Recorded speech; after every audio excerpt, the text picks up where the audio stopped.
ইঁদুরের শব্দ, বেড়ালের শব্দ, সব শব্দ সে চেনে, কিন্তু এই শব্দটা অন্যরকম। নব বাতাস শুকলো, একটা গন্ধ পেল, তারপর খুব অবাক হয়ে বুঝতে পারল তার ঘরে চোর ঢুকেছে। নবচোরের ঘরে চোর ঢুকেছে, আশ্চর্য কথা। লাঠি সোঁটা বাংলা সাহিত্যের অসাধারণ সব রহস্য, রোমাঞ্চ, হাসি, অদ্ভুতরে অনুবাদ, গোয়েন্দা গল্প ও উপন্যাস প্রভৃতি নিয়ে আয়োজন আমাদের এই বাংলা অডিও বুক স্টুডিও চ্যানেলে। আজকে আমরা পাঠ করতে চলেছি আমাদের প্রিয় লেখক শীর্ষেন্দু মুখোপাধ্যায়ের ছোট গল্প চোর। গল্পটি নেওয়া হয়েছে দেব সাহিত্য কুটির প্রাইভেট লিমিটেড থেকে প্রকাশিত ও সমুদ্র বসুর সম্পাদনা কিশোর চোর ও হাসির গল্প সমগ্র থেকে। তাহলে স্বাগতম আমাদের এই গল্পের আড্ডায়।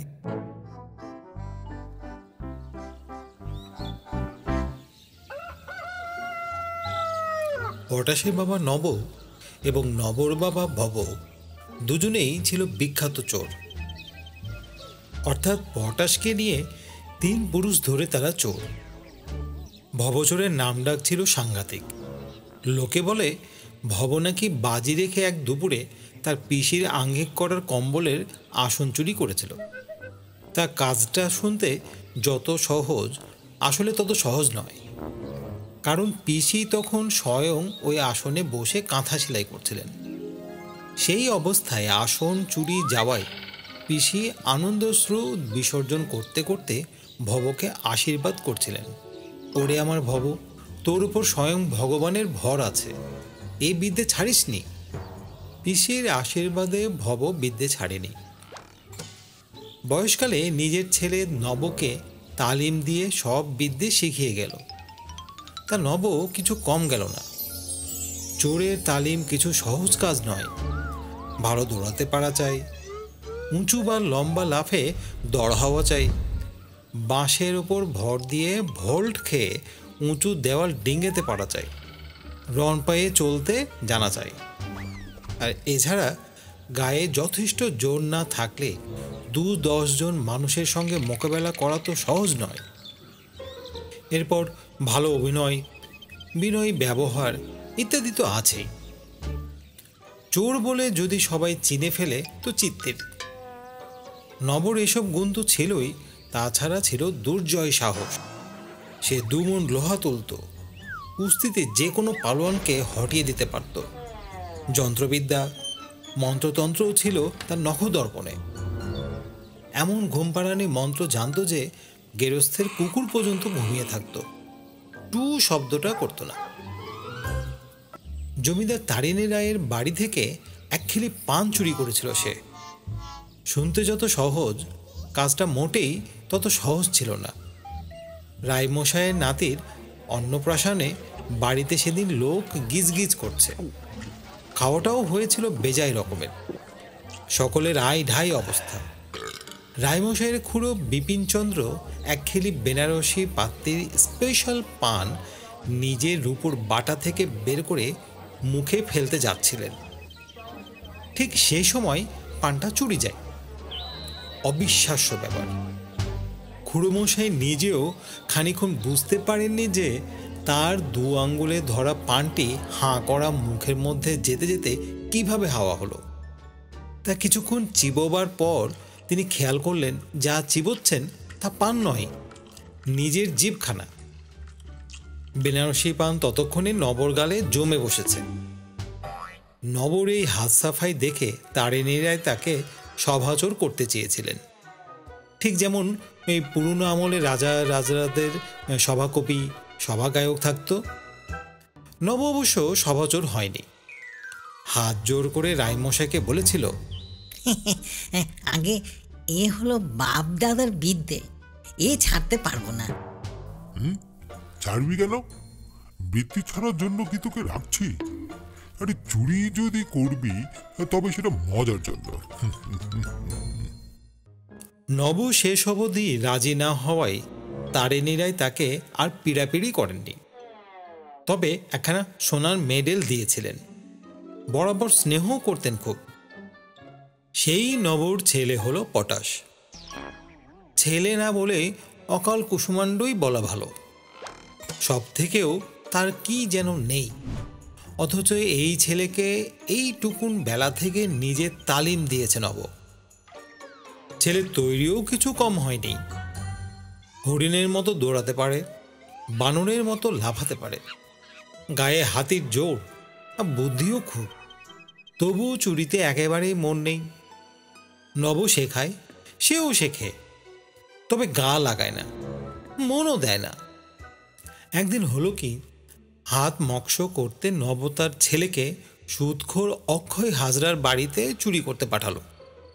পটাশ গেল বটে, কিন্তু চোরেরা যা যা করতে নেই তার সব কিছুই করতে লাগলো। হাজরার 4টে কুকুরই তাকে চেনে, সুতরাং তেড়ে এলো না। দু একবার ভুক ভুক করে চুপ মেরে গেল। পটাশের সেটা পছন্দ হলো না। ঢিল মেরে মেরে সেগুলোকে খেপিয়ে দিয়ে শোরগোল তুলে ফেলল সে। তারপর দরজা ভাঙতে এমন বিকট শব্দ তুলল যাতে মরা অবধি উঠে বসে।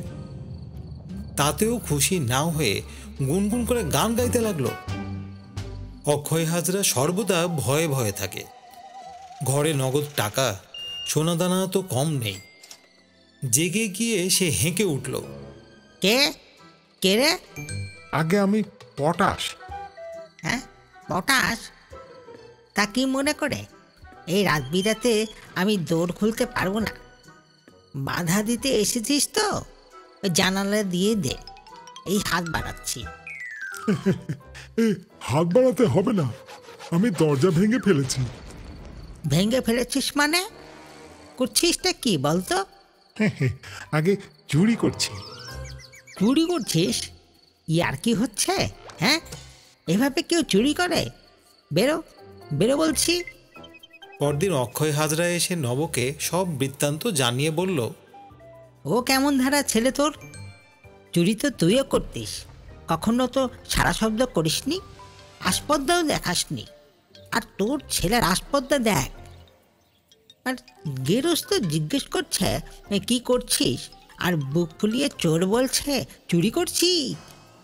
তার ওপর আবার গুনগুন করে গানও গাইছিল। দিনটা কি পড়লো বলতো নব? নব সেদিন পটাশকে জুতো পেটা করল খুব, কিন্তু পেটাতে পেটাতেই নব বুঝতে পারছিল পটাশকে দিয়ে হবে না, বাপ দাদার বিদ্যে এর হাতেই নষ্ট হবে। তা পটাশ নির্বিকার, খায় দায় ঘুরে বেড়ায়। মাঝে মাঝে বাপের সঙ্গে সাগরেদি করতে বেরোই বটে, কিন্তু কাজের চেয়ে অকাজই করে বেশি। কখনো দুম করে হাত থেকে তার শীতকাঠি পড়ে যায়। একদিন সাপ সাপ বলে চেঁচিয়ে উঠে কেলেঙ্কারি করল। আর একদিন একজনের ঘরে ঢুকে নব যখন সিন্দুক বাক্স আলমারি খুলে ফেলছে, তখন পটাশ এক ফাঁকা বিছানা দেখতে পেয়ে সোজা গিয়ে তার উপরে শুয়ে ঘুমিয়ে পড়ল। ঘুমন্ত মানুষের মধ্যে যে পটাশও থাকতে পারে তা নব আন্দাজ করতে পারেনি। তাই ছেলেকে খুঁজে না পেয়ে একাই ফিরে এসে ভাবতে বসল। সকালবেলায় হাই তুলতে তুলতে পটাশ ফিরে এলে তাকে একখানা চড় কষিয়ে বলল, তা কোথায় ছিলি? ঘুমিয়ে পড়েছিলাম। পাজি নচ্ছার, ঘুমিয়ে পড়লি চোরের ছেলে হয়ে? তা কি করব, ঘুম পেয়ে গেল যে বেজায়। তোকে ওটা ঠ্যাঙ্গাইনি? না, এই সব বলে দিলাম যে। বললি? কি বললি? বললাম বাবার সঙ্গে চুরি করতে এসে ঘুমিয়ে পড়েছিলাম। বাবার নাম নবচোর। তখন বসিয়ে দুধ চিড়া ফলা করালো। ফলা করালো? করাবে না? অত বড় চুরির হদিশ দিয়ে দিলাম। তারা সব দল বেঁধে লাঠি সোঁটা নিয়ে আসছে। নব মাথায় হাত দিয়ে বসে পড়ল। সেই দিনই নব তার বাড়ি থেকে পটাশকে তাড়িয়ে দিল। সবাইকে জানিয়ে দিল, ওকে ত্যায্যপুত্র করলাম। পটাশ কোথায় গেল তার খোঁজ আর কেউ রাখল না। আর এদিকে নব ধীরে ধীরে বুড়ো হতে লাগলো। দাঁত পড়ল, চুল পাকল, শরীরে জোর বল, চোখের দৃষ্টি সবই কমতে লাগলো। বুদ্ধি একটু ঘোলাটে হলো, আর বেপরোয়া ভাবখানাও তেমন রইল না। পৈতৃক বৃত্তি বজায় রাখা ভারী শক্ত হয়ে উঠল। আগে প্রতি রাতেই চুরি করতে বেরোতো, আজকাল আর তা পেরে ওঠে না। ফলে সে সঞ্চয়ে মন দিল, একটু একটু করে সুদের কারবার করতে শুরু করলো। তাতে আয় মন্দ হলো না, স্বভাবটা ভারী কৃপণের মতো হয়ে গেল তার। ওদিকে বাপের তাড়া খেয়ে বাড়ি থেকে বেরিয়ে পটাশ পড়ল অথই জলে। চুরি ছাড়া তার বাবা তাকে আর কিছুই শেখায়নি বলে কাজকর্মেরও জোগাড় হলো না। না খেয়ে চেহারা পাকিয়ে যেতে লাগলো। এক বাড়িতে চাকরের কাজ পেয়েছিল কিছুদিন। এই বাসন মাজত, জল তুলত, ঝাঁটপাট দিত, বেশ ছিল। তো একদিন হঠাৎ মাঝরাতে যেন নিশির ডাক শুনে উঠে পড়ল।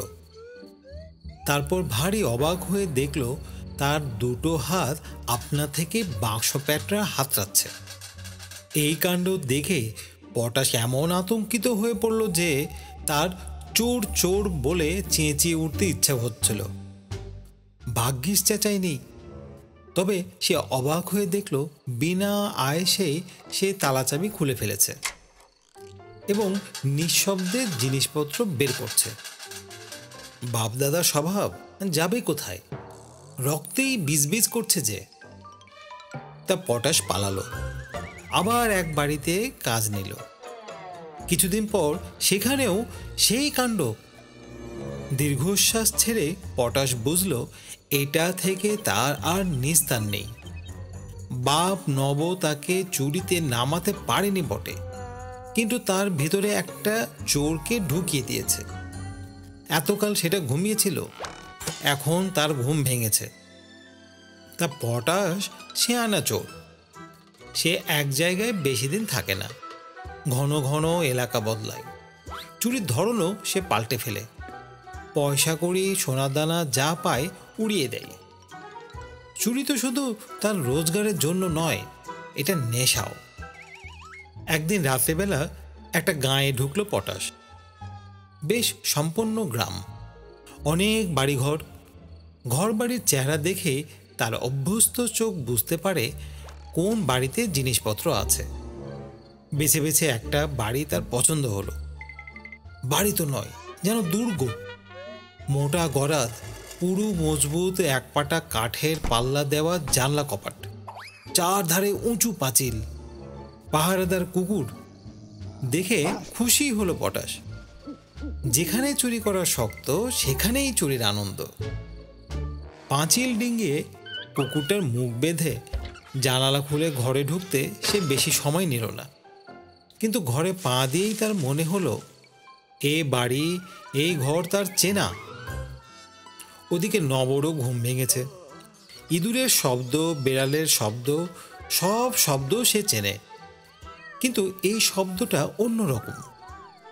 নব বাতাস শুকলো, একটা গন্ধ পেল। তারপর খুব অবাক হয়ে বুঝতে পারল তার ঘরে চোর ঢুকেছে। নবচোরের ঘরে চোর ঢুকেছে, আশ্চর্য কথা। লাঠি সোঁটা অন্ধকারে খুঁজে পেল না নব। গায়ে তেমন জোরও নেই যে চোরকে জাপটে ধরবে। বাঁ পায়ে বাতের সাংঘাতিক ব্যথা, অথচ ঘরে প্রচুর সোনাদানা, টাকা পয়সা। চোর সব নিয়ে যাবে। নব বিকট স্বরে চেঁচাতে লাগলো, এ চোর, এই চোর, চোর।